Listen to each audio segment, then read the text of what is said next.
जैसा कि last episode में हमने देखा कि हाओ शान को अब अपना एक टीममेट चुनना था और वो लिंजन का नाम ले लेता है और ये सुनकर सब हैरान हो जाते हैं क्योंकि कायर ने उसकी यहाँ तक पहुँचने में इतनी हेल्प की थी और उसने उसे धोखा देकर लिंजन का नाम चुना। असल में हाओ शान ने लॉर्ड पलादिन को मना लिया था कि वो 2 टीममेट चुनेगा और इसके बदले वो अपने सारे गिफ्ट्स जो उसे मिले हैं उनको सैक्रिफाइस करने को तैयार है। लॉर्ड पलादिन मान गए थे, लेकिन ये बात अभी यहाँ किसी को नहीं पता है। इससे कायर को बहुत ज्यादा बुरा लगता है। कायर ये बर्दाश्त नहीं कर पा रही है और उसे लगने लगता है कि हाओ शान ने उसे धोखा दे दिया है। हाओ शान ने सिर्फ उसका यूज किया था। उसका दिल टूट जाता है और वो एरिना में आ जाती है और उसके अंदर से काफी सारा ऑरा निकलने लगता है। उसके अंदर से उसकी अंतरात्मा कहने लगती है कि जिसको भी कायर ने ट्रस्ट किया है उन सभी ने कायर को धोखा दिया है और उसकी अंतरात्मा कहती है कि तुम्हारी किस्मत में सिर्फ दुख और दर्द ही है। वो शोक के अथाह सागर में गिरती जा रही है। वो अपने स्पिरिचुअल रियलम में जाकर बेहोश हो जाती है और फिर तभी उसके अंदर से बहुत ज्यादा एनर्जी निकलती है।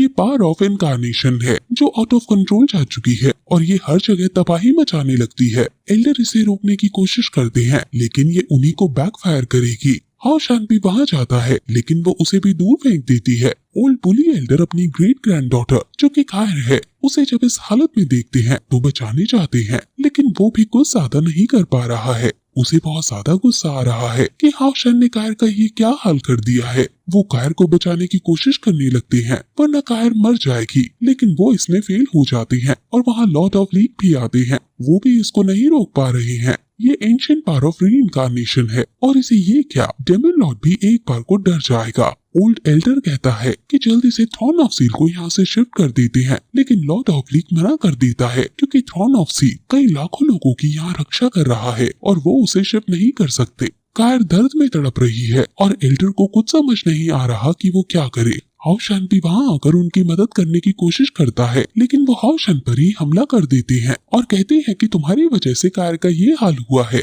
ओल्ड एल्डर हाओ शान को घायल करने लगते हैं और वो उसको जान से मारने ही वाले होते हैं कि तभी वहाँ लिंजन आकर उनसे माफी मांगता है और कहता है कि प्लीज इसको छोड़ दो, ये मेरी वजह से हुआ है और मुझे पनिश करो। ओल्ड एल्डर अब लिंजन पर हमला करने लगते हैं और कहते हैं कि तुम दोनों ही इसके जिम्मेवार हो और तुम दोनों ही अब मृत्यु को प्राप्त होगे। इन ओल्ड एल्डर का नाम लॉर्ड जियाजे है और अब मैं इन्हें लॉर्ड जियाजे ही कहूंगी। लॉर्ड जियाजे इसको मारने ही वाले होते हैं कि तभी लॉर्ड ऑफ ली उसे रोक देते हैं और समझाते हैं कि गुस्सा सोल्यूशन नहीं है। अब शायद हाओ शान ही सिचुएशन को संभाल सकता है। हाओ शान धीरे धीरे कायर के पास जाता है और उसके ऑरा के दर्द को सहकर भी वो उसके स्पिरिचुअल रियलम में चला जाता है और वहाँ उसे उसका पास दिखता है कि कायर पहले नॉर्मल लड़की थी, लेकिन उसके मम्मी पापा को पता चला कि एक रीइंकार्नेटेड सेंट है और इसकी डेस्टिनी कुछ और है। इसे ट्रायल से गुजरना होगा और खुद को प्रूव करना होगा। हाओ शान के आगे एक टूटी हुई डॉल आ जाती है और यही शायद कायर की अंतरात्मा है जो उसे हाओ शान के खिलाफ कर रही है।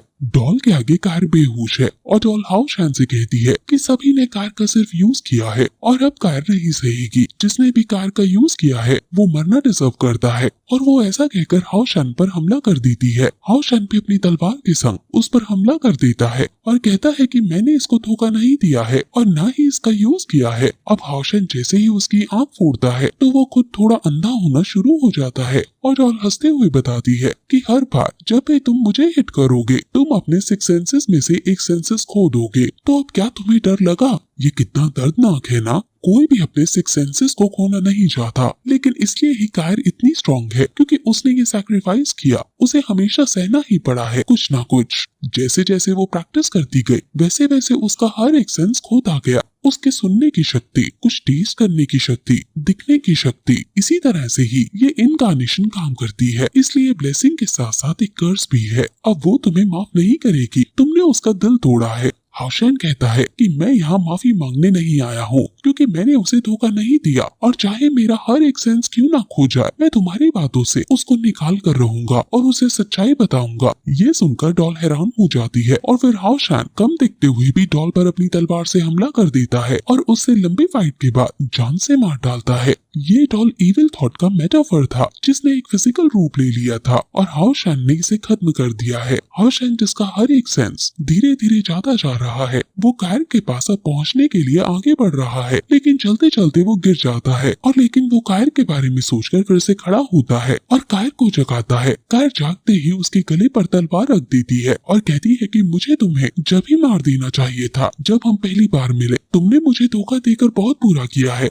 वो हाओशान को मार ही देती है, लेकिन अभी हाओशान की रिंग शील्ड क्रिएट करके हाओशान को बचा लेती है। कायर पूरी तरह से टूट चुकी है और वो पूछती है कि आखिर ऐसा क्यों, तुमने मुझे धोखा क्यों दिया, जिस पर वो अपनी पूरी बात समझा देता है और कायर ये सुनकर बहुत गिल्ट महसूस करने लगती है, लेकिन अब फाइनली वो समझ गई है और वो बहुत खुश हो जाती है। कायर हाओशान पर अब बहुत ट्रस्ट करती है और हाओशान के यहाँ तक पहुँचने पर और इतना दर्द उसके लिए सहने पर वो हाओशान की बात मान जाती है। अब फिर वो दोनों हक करते हैं और जो प्रॉमिस कायर ने उसे किया था वो भी पूरा हो जाता है और फिर दोनों की आंखें एक बेड पर खुलती है जहाँ दोनों साथ सोए हुए थे। हाओशान शर्मा जाता है, लेकिन तभी वहाँ गेट पर एल्डर आते हैं और दोनों को बाहर लेकर जाते हैं, जहाँ सभी हाओशान और कायर को सही सलामत देकर बहुत ज्यादा खुश होते हैं। वहाँ तभी लिनसेन आता है और कायर से माफी मांगता है, लेकिन हाओशान उसे कहता है कि सब ठीक है और फिर आगे बढ़कर वो आगे के प्रोसेस को शुरू करते हैं। असल में जो टॉप 3 लोग हैं उनको ये अलाउड है कि वो अपने एक टीममेट को खुद चुन सकते हैं और बाकी टीममेट उन्हें रैंडम दिए जाएंगे, लेकिन हाओशान ने अब 2 टीममेट चुने हैं सैक्रिफाइस देकर और बाकी टीममेट अब उसे रैंडम मिलेंगे। अब सारी ऑडियंस भी खुश है और लिनसेन भी हाओशान और कायर को एक संग देखकर खुश है।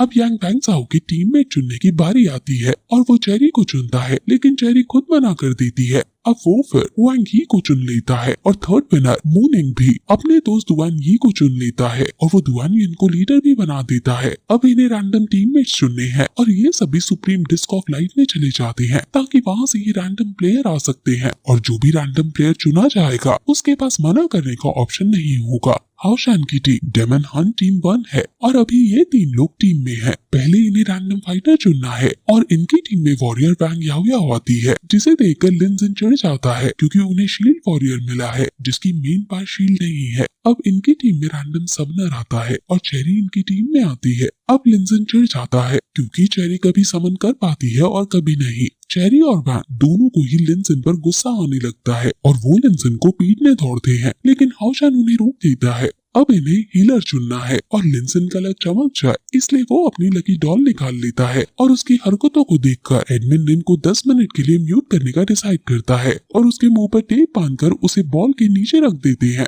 अब हीलर सिमर्स यान इनकी टीम में आता है और वो लिनसेन को यहाँ नीचे पड़ा हुआ देखकर पूछता है कि इसको क्या हुआ, क्योंकि ये एक ऐसा हीलर है जो हील नहीं कर सकता। अब एडमिन उसे परमानेंटली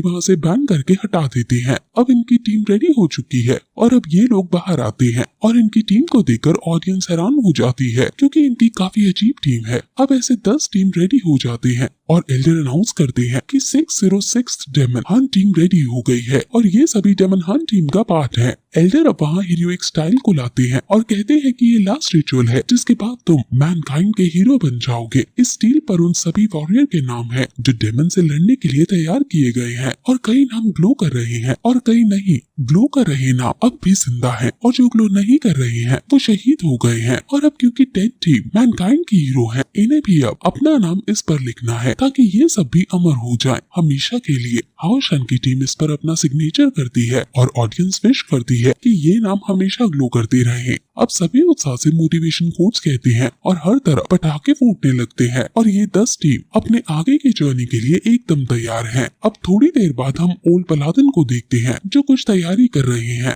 और वहाँ मैजिक टेम्पल से एल्डर आकर उन्हें सेलिब्रेट करने को कहते हैं और अब वो कहता है कि भले ही कंपटीशन पूरा हो गया है और टीम 1 यानी हाओशान की टीम को एक लेवल 7 का इंस्ट्रक्टर जिसका नाम गाओ यिंगजी है वो असाइन हुआ है और इसकी हमें एक वॉरियर झलक दिखाई जाती है, जिसके बाद ये एपिसोड यही खत्म हो जाता है।